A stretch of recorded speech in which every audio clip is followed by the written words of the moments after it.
জান্নাতি নারীর সৌন্দর্য নিয়ে ছোট্ট করে কিছু কথা বলবো। জান্নাতি নারীর সৌন্দর্য কেমন হবে বর্ণনা করছেন হযরত আনাস ইবনে মালিক রাদিয়াল্লাহু আনহু থেকে বর্ণিত। তিনি বলেন, রাসূলুল্লাহ সাল্লাল্লাহু আলাইহি সাল্লাম বলেছেন, জান্নাতি নারীদের মধ্যে হতে কোনো একজন নারী যদি দুনিয়ার দিকে উকি দিয়ে দেখত, তাহলে আসমান ও জমিনের মধ্যবর্তী সব কিছু আলোকিত হয়ে যেত এবং তা সুবাসিত হয়ে উঠত,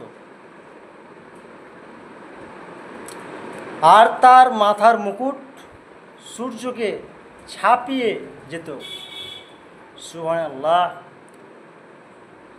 সহিহ বুখারীতে রয়েছে, হাদিস নম্বর 6568। আসসালামু আলাইকুম। আপনারা লাইক, কমেন্ট, শেয়ার করবেন, পাশে থাকবেন। এখান থেকে আমি শেষ করছি।